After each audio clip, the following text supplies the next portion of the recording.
Oke, selamat sore. Kembali di ngobrol tentang arang aktif sebagai obat. Ya, ini konten penyuluhan kesehatan ya. Jadi intinya sebenarnya adalah bagaimana kita untuk hidup lebih sehat. Tapi tema spesifiknya adalah arang aktif. Apa itu arang aktif? Kita bahas di sini. Bagaimana itu membantu kita untuk sembuh ya dari penyakit.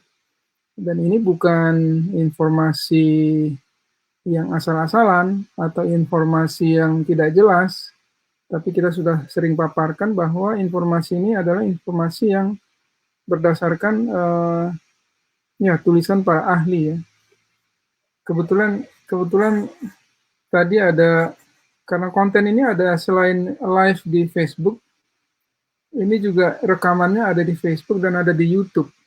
Nah, kebetulan tadi dari YouTube ada warning, katanya konten yang nomor 6 ya, konten nomor 6 itu katanya menyebarkan informasi yang tidak sesuai dengan yang dikatakan oleh WHO.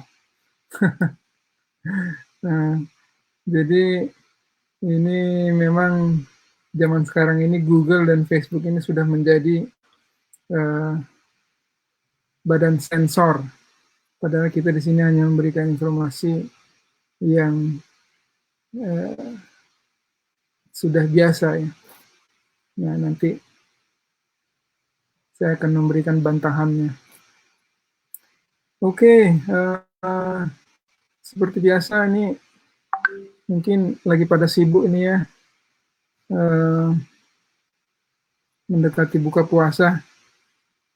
Tapi kita lanjut saja karena ini selain live juga bisa dilihat offline atau rekamannya, bukan offline tapi maksudnya bisa dilihat rekamannya.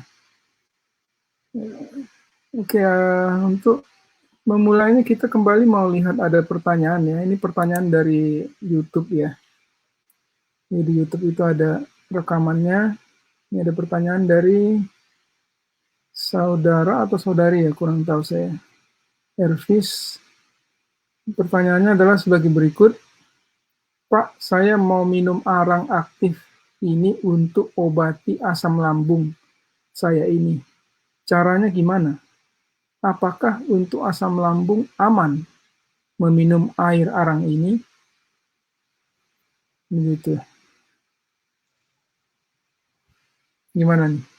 Mungkin Pak Sugoro bisa coba Ya, sudah komentar. sudah sudah berkali-kali sebenarnya kita berikan bahwa apa namanya eh, larutan atau campuran arang aktif itu juga dapat menyembuhkan lambung, menyembuhkan asam lambung.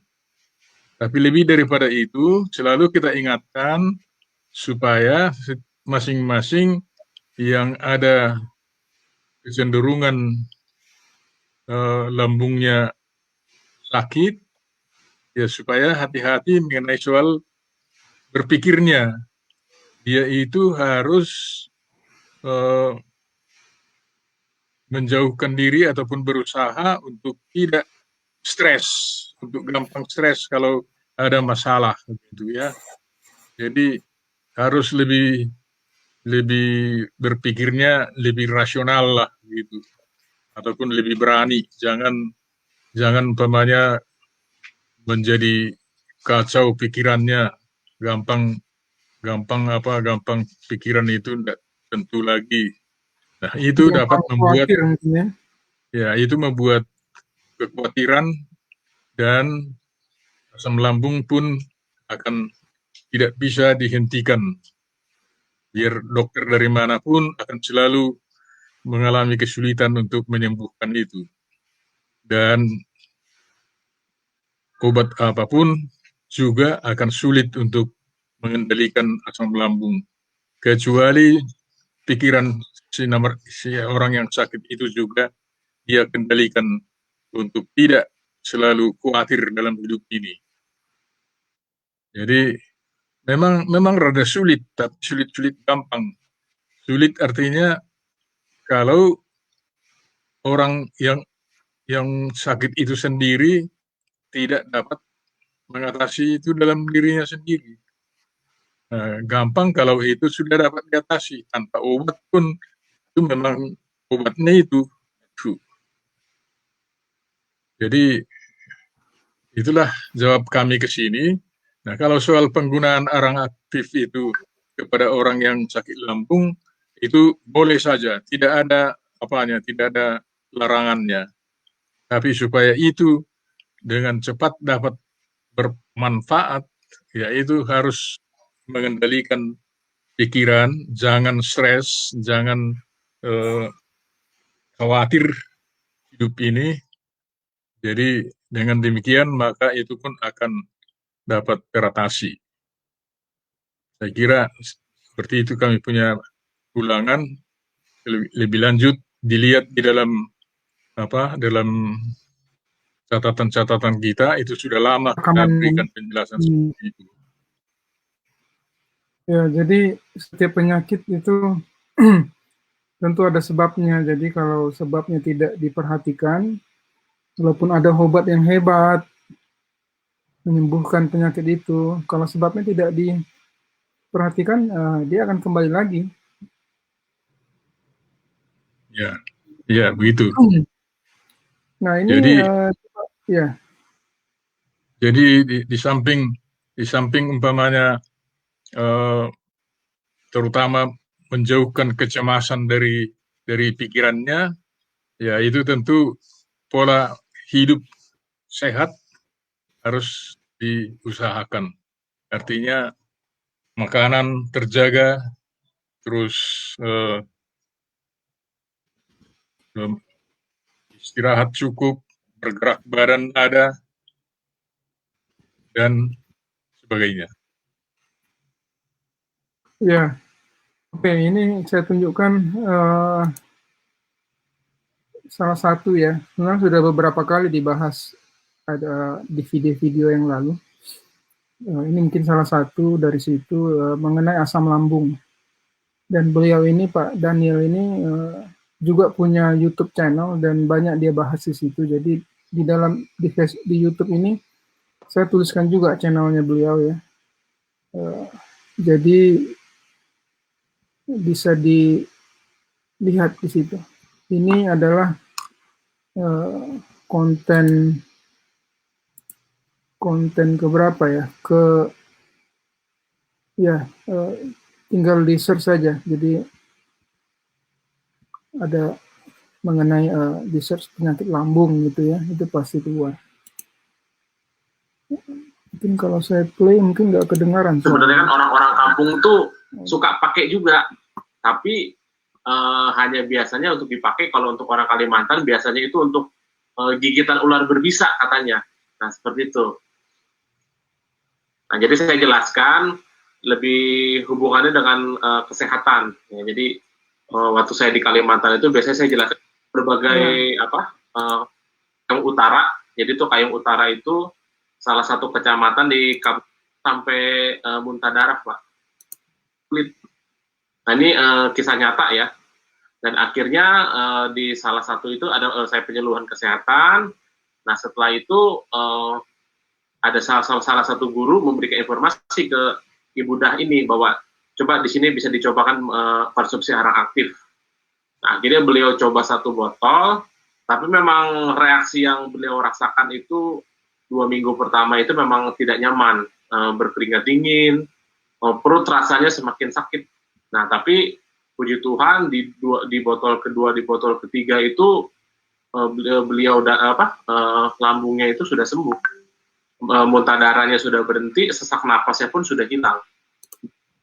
Iya, begitu ya. Jadi justru ini kasus yang parahnya sampai muntah darah, ya, lambungnya sudah dalam kondisi yang parah. Jadi bisa dilihat ya ini tentu kami anjurkan untuk selalu berkonsultasi ke dokter ya untuk mengetahui penyakitnya apa. Tapi arang bisa digunakan dan sudah banyak ya yang memakai itu. Oke, dan sebenarnya pertanyaan ini juga secara reguler muncul lagi gitu. Jadi memang banyak yang mengalaminya, tapi juga banyak yang sembuh dari situ. Semoga bisa dicoba ya, semoga kembali sehat. Oke, pertanyaan berikut ini sebenarnya mengenai bisa minta alamatnya, saya mau beli orang aktif karena pesan online lama dari saudara Ahmad Maulana, lalu dari saudara atau saudari Ervis tadi juga mau belinya di mana dari Sumsel. Ya, kita sebenarnya hanya penyuluhan saja, jadi tidak berjualan, tapi ya bisa dibeli kalau di online itu banyak ya, saya lihat ya, tinggal di Google aja. Dan kalau susah menemukannya di online, saya tuliskan juga di YouTube dan juga di Facebook satu nomor yang bisa dihubungi. Ya, di situ bisa ditanya dan dibeli orang aktifnya. Sebaiknya memang punya untuk kondisi mendesak juga ya, selalu ada. Jadi kami sarankan untuk memilikinya. Oke, itu pertanyaan kali ini. Dan berikutnya kita kembali mau membahas dari ini ya, blog bebas dari sakit. Ya, bebas dari sakit. Jadi blog ini mengenai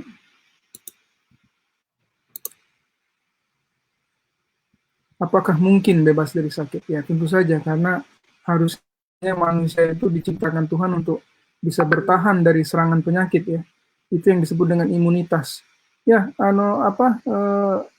kayak vaksin juga sebenarnya kan itu untuk memancing imunitas badan kita ya. Jadi imunitas itulah yang pada dasarnya bisa atau mampu menyembuhkan kita. Jadi walaupun tapi ada kalanya kita juga sakit ya, karena imunitas kita menurun atau kondisi tidak ideal. Nah, pada saat sakit juga badan itu sebenarnya dilengkapi dengan kemampuan untuk menyembuhkan diri sendiri ya. Menyembuhkan diri sendiri. Tapi sayangnya kebiasaan hidup kita ya, itu dan yang lain-lain sering membuat kondisi tidak ideal sehingga badan jadi tidak mampu bertahan dari serangan penyakit, sehingga sakitnya juga lebih parah atau bahkan yang menjadi fatal ya. Intinya untuk bebas dari sakit ya, selain dengan obat, ternyata banyak ahli juga mengatakan bahwa kebanyakan penyakit itu bisa disembuhkan sendiri. Disembuhkan sendiri artinya badan kita yang menyembuhkan diri sendiri. Jadi ini blog ya, ini blog mengenai bebas dari sakit. Dan kebetulan karena lagi bulan puasa ya, kami mau bawakan ini artikel ini, berpuasa sebagai obat terbaik. Ya, ini kebetulan lagi bulan puasa, jadi topiknya yang cocok di bulan puasa. Berpuasa sebagai obat yang terbaik. Mengapa? Mengapa berpuasa itu obat yang terbaik?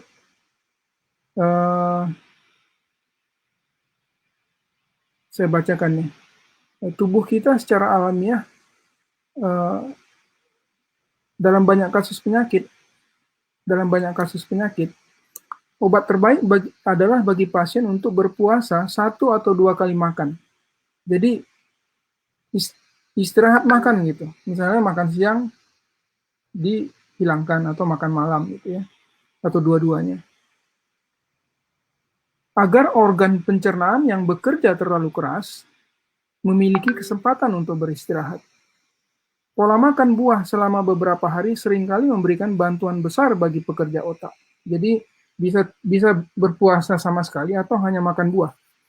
Seringkali periode singkat pantangan dari seluruh makanan diikuti dengan makanan sederhana dan secukupnya telah menyebabkan pemulihan melalui upaya penyembuhan alami sendiri. Jadi berpuasa sama sekali tidak makan, lalu diikuti dengan makan tapi yang sederhana. Misalnya tadi seperti disebutkan, makan buah-buahan saja. Ini seringkali menyebabkan badan itu bisa menyembuhkan diri sendiri secara alami. Diet membatasi makanan selama 1 atau 2 bulan akan meyakinkan banyak penderita bahwa jalan penyangkalan diri adalah menuju kesehatan. Penyangkalan diri itu maksudnya ini ya, tidak membiarkan nafsu ya menjadi pendorong utama. Dalam hal ini pada makan ya. Jadi ini kutipan dari The Ministry of Healing ya. Saya buka lagi satu lagi ya. Satu lagi ini juga dari blog yang sama. Kutipan ini cukup panjang ya, saya tidak baca semua. Ini adalah dari Hiro Nishinya. Ini penulis populer, bukunya juga sangat populer dulu ya. Mungkin sekarang juga, tapi saya udah belinya udah cukup lama. Ada dalam bahasa Indonesia. Dia dokter yang praktek di Jepang dan di Amerika. Hiro Nishinya namanya. Nah, dia mengatakan pada intinya, saya tidak baca semuanya, tapi pada dasarnya dia mengatakan agar kita jangan makan atau minum terlalu malam. Alasannya apa? Karena badan itu saat kita istirahat pada malam hari, perut kita juga perlu istirahat, pencernaan kita. Ya. Nah, kemudian penulis yang sama, Ellen White, juga mengatakan bahwa ini bahasa Inggris ya, tapi dikatakan bahwa jika perut itu tidak istirahat saat kita tidur, maka tidur kita terganggu, sehingga badan kita tidak bisa beristirahat dengan baik. Jadi, sebaiknya makan 2 kali sehari katanya. Ini mungkin agak susah bagi orang modern yang istirahat makan siang dengan itu jamnya jam 12 ya. Tapi idealnya makan 2 kali sehari. Jika makan 3 kali sehari, jika tidak mungkin untuk 2 kali, maka yang ketiga sebaiknya ringan dan dimakan beberapa jam sebelum tidur. Jadi kalau tidurnya jam 10 ya mungkin jam 6, jam 7 harus sudah selesai ya makan. Seringkali ini ditulis ya, seringkali jika orang makan terlalu dekat ke jam tidur atau terlalu lambat, maka proses pencernaan itu akan berlanjut terus selagi kita tidur, sehingga pencernaan itu atau perut tidak bisa beristirahat, dan ini akan membuat kita bangun dengan kondisi yang tidak segar ya, dan ujung-ujungnya ya akhirnya membuat badan kita lemah.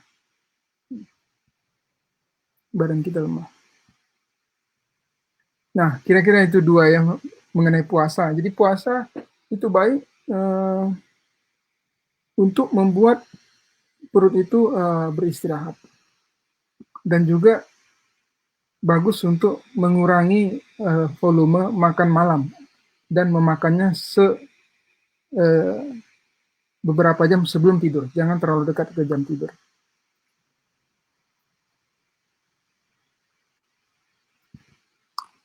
Mungkin Pak Siboro ada komentar karena kebiasaannya juga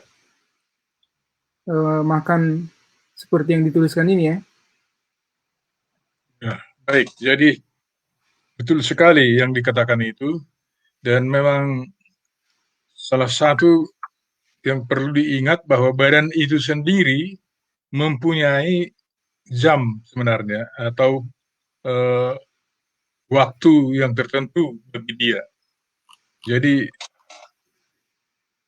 yang disebutkan untuk badan itu malam sebenarnya itu sudah kita mulai dari jam 6 ataupun jam 5 atau jam 6 sore. Jadi sesudah itu sebetulnya tinggal menyelesaikan bahan makanan yang akan dicernakan, yang barusan dimasukkan ke dalam mulut kita.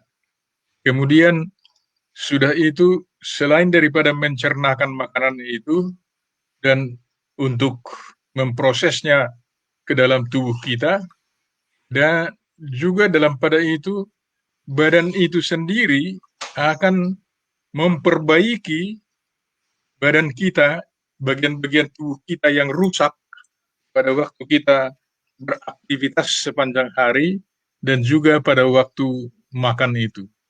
Jadi kita jangan lupa bahwa pada waktu kita makan pun badan kita itu sebetulnya bekerja, dan oleh karena itu pada dia bekerja, dia juga rusak, perlu diperbaiki, diganti yang rusak itu. Jadi kalau umpamanya itu waktu-waktunya sudah teratur sedemikian rupa. Jadi mulai dari sekitar jam 6 itu terakhir sebetulnya, jangan lagi tambah yang baru ke dalam mulut kita. Apa yang ada di dalam badan itu, yang sudah di dalam badan itu, biarlah dulu itu diproses sehingga dapat dimanfaatkan oleh badan kita. Karena pada saat itu, badan itu akan melakukan perbaikan. Bila mana ada bagian-bagian tubuh yang rusak, maka itu pun akan diperbaiki. Dan sebagaimana Anda tahu bahwa setiap perbaikan ada bagian-bagian yang bisa dimanfaatkan dari perbaikan itu, ada yang harus dibuang dari situ karena sudah tidak berguna lagi, tidak boleh dipakai lagi. Dan yang tidak berguna ini akan dikumpulkan di satu tempat, di mana itu nantinya akan dibuang keluar sebagai bahan-bahan yang tidak lagi bermanfaat. Nah, jadi seperti umpamanya bagian-bagian makanan yang kita gigit itu yang tidak berguna itu akan dikumpulkan dari mulut itu umpamanya, sehingga sebagian besar yang tidak bermanfaat lagi itu akan dikumpulkan di usus, dan nanti akhirnya dia akan dibuang keluar. Dan sebagian daripada itu yang diproses umpamanya melalui darah kita sampai akhirnya masuk ke ginjal, dan yang tidak bisa dimanfaatkan lagi oleh ginjal itu akan dikumpulkan untuk dibuang sebagai kencing. Nah, dan begitulah seterusnya. Bagian-bagian tubuh kita yang berfungsi membuang keluar, ataupun umpamanya buang air besar, buang air kecil, terus berkeringat, dan juga bagian-bagian lain yang mengeluarkan bahan-bahan yang tidak bermanfaat lagi keluar. Kalau umpamanya pada saat dia harusnya sudah mengumpulkan itu, masih ada yang baru yang harus diolah dulu, diproses lagi sehingga bisa dimanfaatkan, sehingga jadi itu proses pemanfaatannya itu sudah jadi terganggu.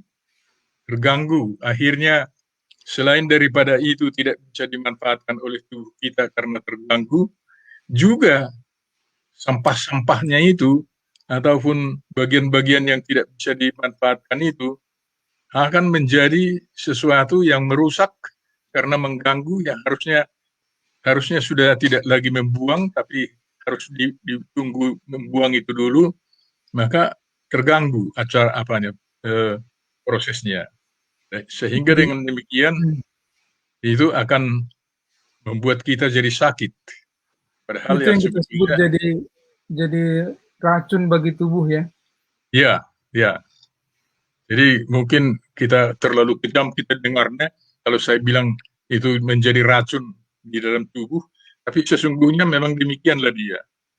Dan itu sebabnya kalau diminum juga pada waktu itu orang aktif, ya itulah anti racunnya sebetulnya. Tapi yang penting prosesnya itu, jam-jamnya itu, itulah yang perlu kita ingat.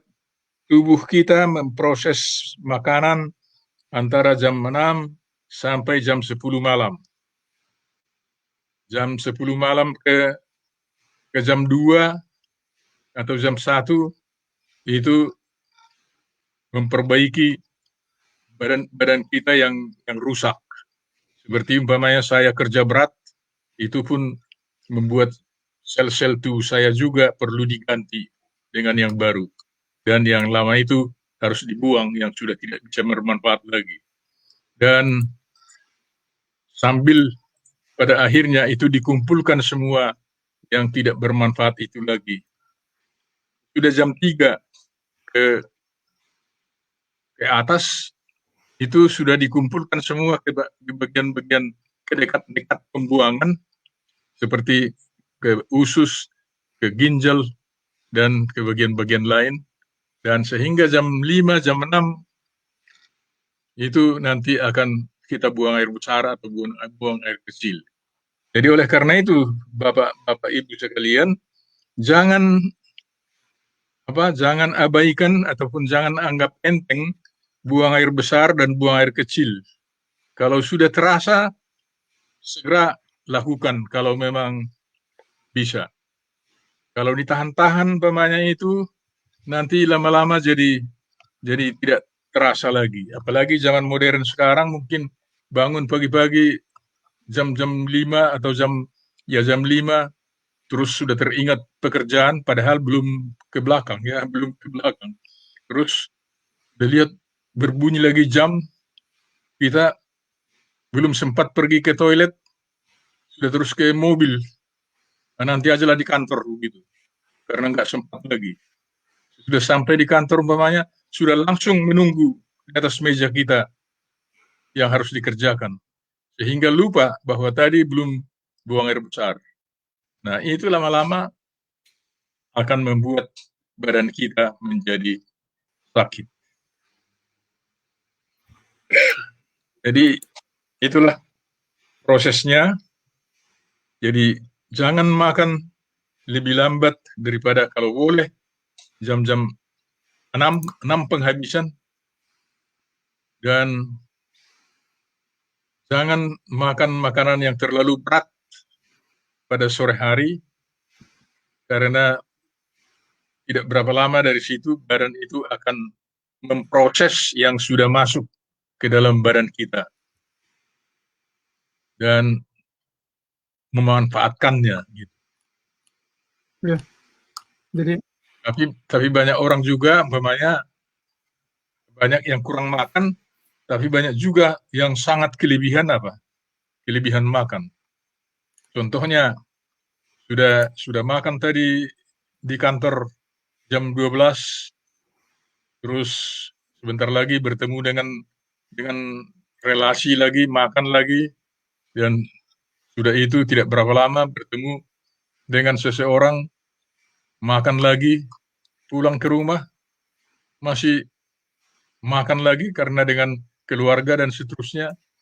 Ya itu jadi sudah kelebihan itulah yang disebutkan tadi sebagai judulnya ini, berpuasa itu berpuasa itu adalah obat yang terbaik, karena kita bisa mengontrol diri kita, umpamanya hanya 2 kali atau 3 kali makan satu hari, dan secukupnya, bukan berlebihan berdasarkan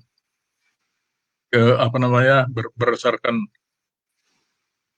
keinginan kita untuk memakan, dan dengan demikian maka kita akan menikmati hidup yang lebih sehat. Jadi pencernaan pun butuh istirahat, dan pencernaan pun ada siklus yang dia harus lakukan ya. Mulai memproses, beristirahat, membuang ya. Maksudnya badan kita ya. Jadi begitu ya. Ini memang pencernaan ini satu bagian yang termasuk yang paling penting dalam tubuh kita, karena disitulah pusat dari banyak pembuluh darah ya, dan semua nutrisi dibagikan dari situ. Jadi kalau yang dibagikan dari situ adalah tidak baik ya, dia tidak berfungsi sempurna, maka badan juga tidak mendapatkan nutrisi yang baik dan lelah ya. Jadi, seperti disebutkan tadi dalam kutipan yang kita baca tadi, tidur semalaman, bangun pagi tidak segar, tidak refresh, karena pencernaannya bekerja terus.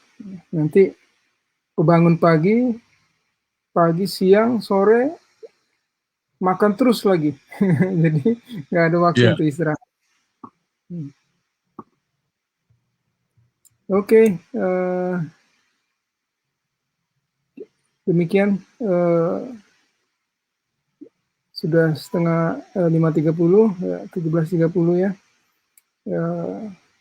Semoga ini menjadi referensi untuk hidup sehat ya, hidup dengan pola yang sehat. Jadi kita bukan hanya bergantung kepada arang aktif, namun memang arang aktif bisa membantu menyembuhkan, tapi kita harus perhatikan apa sebabnya penyakit yang kita derita. Ya, penyakit itu seringkali disebabkan oleh pola hidup yang tidak baik.